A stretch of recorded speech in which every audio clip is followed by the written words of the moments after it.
হাফেজ আবুল হুসাইন আলী ইবনে মুহাম্মদ রহমতুল্লাহ আলাই বলেন, শাফিঈ মাযহাবের ফকি হযরত আব্দুস সালাম রহমতুল্লাহ আলাই আমাদের কাছে বর্ণনা করেন, হযরত শেখ আব্দুল কাদের জিলানী রাদিয়াল্লাহু তাআলা আনহু ব্যতীত অন্য কারো কারামত আমাদের নিকট তাওয়াতুর এর মাধ্যমে পৌঁছায়নি। তবে বিষয়টি এমন নয় যে শাইখের যদি কারামত কম হয়ে যায় তাহলে শাইখের মর্যাদা কমে যাবে, কারামত যদি বেশি হয়ে যায় তাহলে শাইখের মর্যাদা বেড়ে যাবে। বিষয়টি এমন নয়। শাইখের সবচেয়ে বড় কারামত তো হলো তার হাতে হাজার হাজার মানুষ ইসলাম গ্রহণ করেছেন, লক্ষ লক্ষ মানুষ তওবা করেছেন। শেখ আব্দুল কাদের জিলানী রাদিয়াল্লাহু তাআলা আনহুর মর্যাদার জন্য তো এতটুকুই যথেষ্ট। তারপরও আজকে আমি শেখ হযরত আব্দুল কাদের জিলানী রাদিয়াল্লাহু তাআলা আনহুর কিছু কাশফ এবং অন্তর্দৃষ্টির কথা আপনাদের সম্মুখে উল্লেখ করব, যে কাশফ এবং অন্তর্দৃষ্টির ব্যাপারে পবিত্র কোরআনে আল্লাহ পাক জাল্লা শানহু ইরশাদ করেছেন, হাদিসের মধ্যে রাসূল পাক সাল্লাল্লাহু আলাইহি ওয়াসাল্লামও ইরশাদ করেছেন।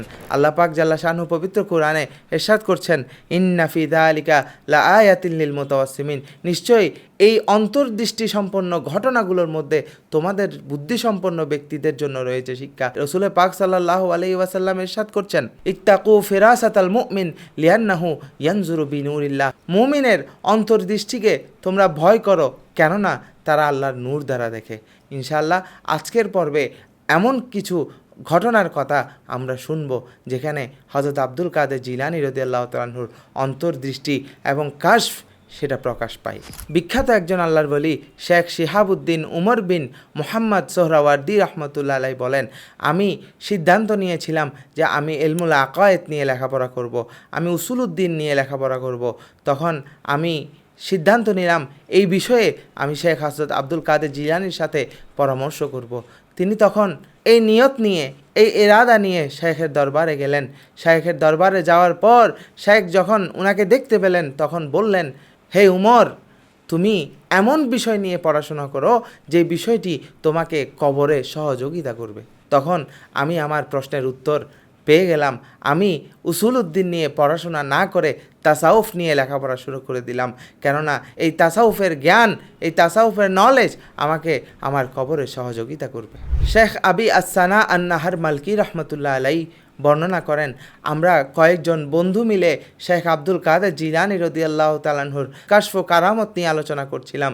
তখন একজন আমাদেরকে তথ্য দিলেন যে শেখ আব্দুল কাদের জিলানী রাদিয়াল্লাহু তাআলা আনহুর শরীর মুবারকের উপর কখনো মাছিও বসে না। তখন সেই কথার সত্যতা নিজের চোখে দেখার জন্য আমি শেখের দরবারে গেলাম। শেখের দরবারে যাওয়ার পর শেখ আমাকে দেখেই বলে দিলেন, আমার শরীরের উপর কিভাবে মাছি বসবে?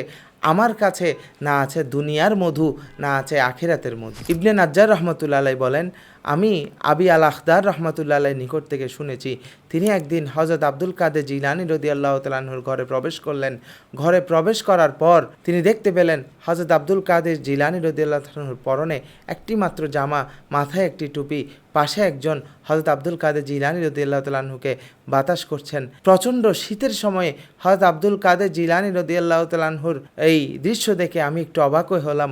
আর একটু কাছাকাছি যাওয়ার পর আমি দেখতে পেলাম হযরত আব্দুল কাদের জিলানী রাদিয়াল্লাহু তাআলা আনহুর মাথা মুবারক থেকে এমনভাবে ঘাম নির্গত হচ্ছে, মনে হচ্ছিল প্রচণ্ড শীতেও তিনি গরম অনুভব করছেন। হযরত আহমদ বিন জাফর বিন হুরাইরা রাদিয়াল্লাহু তাআলা আনহু বলেন, আমি আমার দাদার কাছে ইচ্ছা প্রকাশ করলাম যে আমি হযরত আব্দুল কাদের জিলানী রাদিয়াল্লাহু তাআলা আনহুর দরবারে যাব, ওনার মজলিসে উপস্থিত হব। তখন আমার দাদা এই কথা শুনে দরবারের হাদিয়া হিসেবে একটি স্বর্ণের টুকরা আমাকে দিলেন। আমি দরবারে যাওয়ার পর যখন আমি সবার সম্মুখে এই হাদিয়াটুকুন হযরত আব্দুল কাদের জিলানী রাদিয়াল্লাহু তাআলা আনহুর সামনে উপস্থাপন করতে লজ্জাবোধ করছিলাম, তখন শাইখ আমাকে একপাশে ডেকে নিয়ে বললেন, তোমার কাছে কি আছে তা আমাকে দাও। তখন আমি সেই স্বর্ণের টুকরাটি হযরত আব্দুল কাদের জিলানী রাদিয়াল্লাহু তাআলা আনহুর সম্মুখে উপস্থাপন করার সাথে সাথেই তিনি আমার কাছ থেকে সেটা গ্রহণ করলেন এবং বললেন, তুমি তোমার দাদাকে আমার একটি সালাম দিও। এভাবে অসংখ্য কাশফ কারামত এবং অন্তর্দৃষ্টি সম্পন্ন ঘটনা হযরত আব্দুল কাদের জিলানী রাদিয়াল্লাহু তাআলা আনহুর নিকট থেকে সংঘটিত হয়েছে, যা ওনার জীবনীতে লিপিবদ্ধ রয়েছে। আমি এগুলো আপনাদেরকে পড়ার জন্য আহ্বান জানাবো। এমন নয় যে তিনি ইচ্ছাকৃতভাবে নিজের কারামত জাহির করেছেন, নিজের অন্তর্দৃষ্টিকে জাহির করেছেন, না না, তারা এত বেলায়েত সম্পন্ন ব্যক্তিত্ব ছিলেন, এত বেলায়েত সম্পন্ন ওলি ছিলেন, তারা না চাইলেও এই সমস্ত কথাগুলো ওনাদের জবান থেকে বের হতো, এই সমস্ত ঘটনাগুলো ওনাদের দ্বারা সংগঠিত হতো। গৌসে পাক রহমতুল্লাহ আলাইহির ইন্তেকালের সেই দিনটি ছিল আধ্যাত্মিক জগতের জন্য একটি শোকাবহ অধ্যায়। 561 হিজরির 10 রবিউল সানিতে হযরত আব্দুল কাদের জিলানী রাদিয়াল্লাহু তাআলা আনহু আল্লাহর সান্নিধ্যে গমন করেন। সেই পবিত্র বরকতময় দেহটি শেষবারের মতো গোসল করেছিলেন ওনার প্রিয় সন্তানগণ, এবং হযরত আব্দুল কাদের জিলানী রাদিয়াল্লাহু তাআলা আনহুর বিশাল জানাজার নামাজের ইমামতি করেছিলেন ওনার যোগ্যতম সন্তান হযরতে আব্দুল ওয়াহাব রহমতুল্লাহ আলাই। শেখ আব্দুল কাদের জিলানী রহমতুল্লাহ আলাইয়ের ইন্তেকালের সংবাদটি বাগদাদের চারিদিকে ছড়িয়ে পড়ার পর বাগদাদ যেন একটি কান্নার নগরীতে পরিণত হয়েছিল। বাগদাদের ছোট বড় আবাল বৃদ্ধ বনিতা সবাই যেন কান্নায় ভেঙে পড়েছিল, সবাই যেন অনুভব করছিল আজ আমরা অভিভাবক হারা হয়ে গেলাম, আজ আমরা আশ্রয়হীন হয়ে গেলাম। অগণিত অসংখ্য মানুষ জানাজায় অংশগ্রহণ করে, যেন গোটা বাগদাদ নিজেদের সমস্ত কাজকে একপাশে রেখে হযরত শেখ আব্দুল কাদের জিলানী রাদিয়াল্লাহু তাআলা আনহুর জানাজায় সাক্ষী হওয়ার জন্য ছুটে এসেছিল। তিনি চলে গেলেন, কিন্তু রেখে গেলেন এমন এক আলোক দ্বারা যা যুগে যুগে পথহারা মানুষদের জন্য হেদায়েতের মশাল হয়ে জ্বলবে ইনশাআল্লাহ। আল্লাহ পাক আমাদেরকে শেখ হযরত আব্দুল কাদের জিলানী রাদিয়াল্লাহু তাআলা আনহুর রুহানি ফয়েজ এবং বারাকাত নসিব করুক, আমিন। ওয়াখির দাওয়ানা আনিল হামদুলিল্লাহি রাব্বিল আলামিন। আজ এই পর্যন্তই। সবাই ভালো থাকুন, সুস্থ থাকুন।